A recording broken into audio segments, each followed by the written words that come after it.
NVIDIA has released 14 new GeForce cards. Sadly, you won't be able to put any of them in your PC because they're not graphics cards, they're trading cards. I guess technically you could put them in your PC, they just wouldn't do anything. I'm Riley Murdoch, this is TechLinked, and this is NVIDIA's new GeForce Trading Cards Series 1.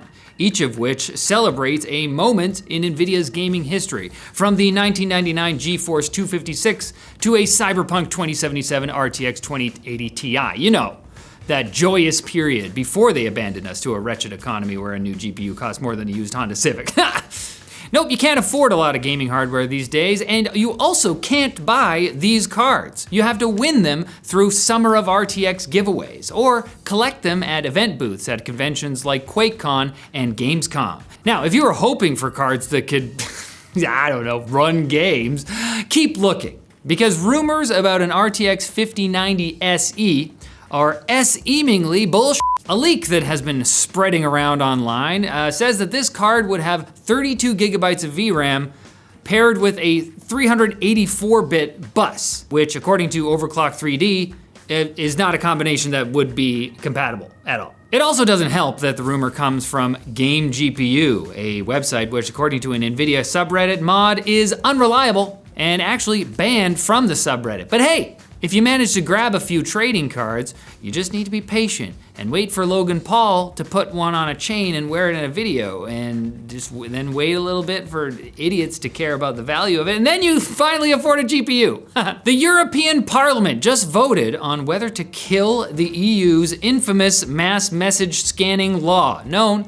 by its detractors as Chat Control 1.0. And despite the majority of the votes that were cast being in favor of nuking it, the controversial law was not struck down. Now that's because for this specific type of vote, the EU requires an absolute majority, meaning more than half of the total parliamentarians. But because of the number of absentees and abstentions, opponents of the law only managed a simple majority. Now for those of you who don't know, Chat Control 1.0 is a provisional EU law that allows the mass scanning of private messages for material that could harm children.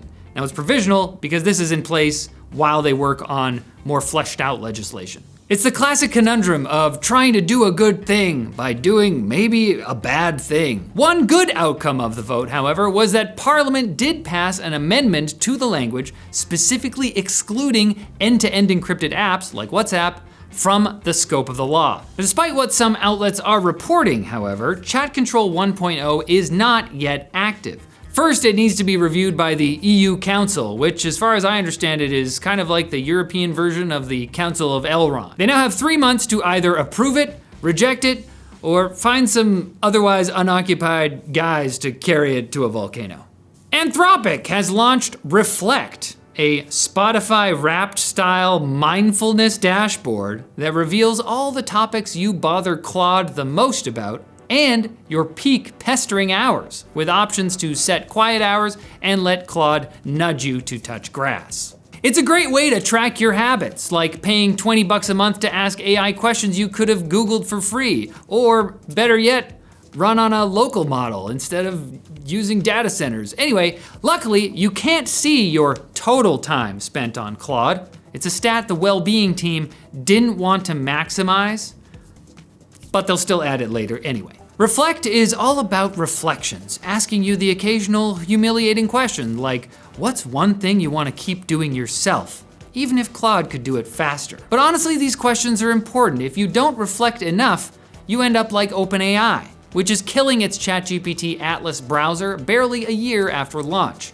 Turns out nobody wanted to ditch Chrome for it, so Atlas's agentic tricks are getting stuffed into the ChatGPT desktop app and a Chrome extension. Now, if all this AI news is stressing you out, it's time for some mindful meditation. That'll really put you in the right frame of mind to hear about our sponsor. Vessi, are you tired of soggy socks ruining your day? Do you ever wish you had the durable feet of a hobbit? Well, I don't think hobbit feet are naturally occurring, but Vessi says these Stormburst shoes are waterproof thanks to their Dymatex lining, and they definitely hold up in action. Rain, puddles, trails, city streets. These guys will keep your feet dry while staying breathable and comfortable. Heck, their grippy outsole gives you confidence on slippery ground.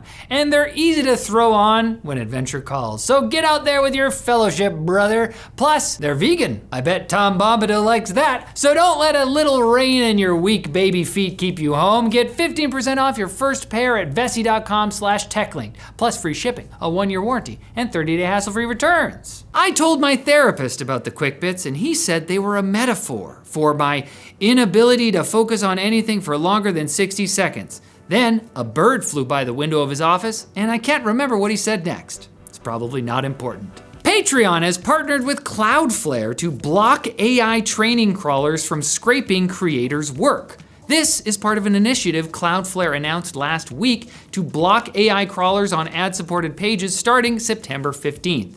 The goal is for Patreon to be an anchor partner with the hope of other platforms following suit. Jack Conte, Patreon CEO, says that he's partnering with Cloudflare because creators on his platform deserve credit and compensation for their work. There's Jack continuing his long tradition of being one half of indie funk pop band Pomplamoose and the one tech CEO that doesn't suck. Accenture, the massive consulting company your dad's rich friend Doug works for, has suffered a data breach where a hacker has claimed to have stolen 35 gigabytes of data. Now, while that doesn't sound like a lot, it reportedly includes RSA and SSH keys, which could expose the data of Accenture's clients. Which isn't great news, since the firm serves most of the Fortune 100, including McDonald's, Walmart, Microsoft, Pfizer, and a bunch of others. So, depending on what's in that corpus of leaked data, we could be feeling aftershocks of this hack for years to come.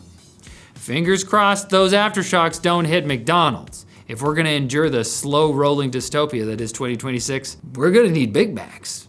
John Deere has finally settled the FTC's right to repair lawsuit, ending an era where farmers paid thousands for simple fixes to their equipment that the company would only allow authorized dealers to perform. The settlement will give farmers and independent shops access to the same repair tools and software that Deere previously reserved for its dealers, or as I call them, dealers. The main drawback of the settlement is that the access to these tools, unfortunately, only lasts 10 years, though advocacy groups are already gearing up to fight the good fight in 2036, when we'll all be living underground, hiding from the robots. Now, the other drawback is that without the lawsuit, I now have nothing to talk to my farmer uncle Don about at family functions.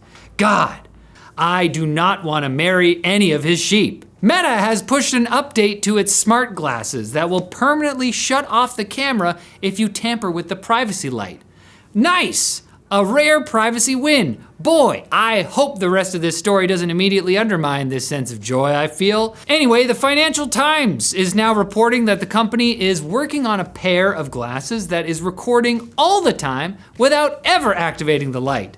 No! What? According to the FT, these super sensing glasses will continuously record audio and snap photos every few seconds, constantly feeding those two streams of data into Meta's AI so it can help you recall your day. It's just trying to help. Man, if only there was any other way that humans could remember what happened to them. We need AI. And surgeons at UC San Diego have teleoperated a pair of humanoid robots to yank the gallbladders out of 2 live pigs. It was a world first. The bots are just off-the-shelf Unitree G1s, apparently collectively nicknamed Surgy, driven by hand motions, a headset, and a foot pedal. And the cool thing is here that you can outfit them for surgery for under 75 grand, just a fraction of the $500,000 required for the Da Vinci system normally used for these kinds of operations. Now, in case you were wondering about the pigs, they recovered fine, despite the operation taking hours instead of the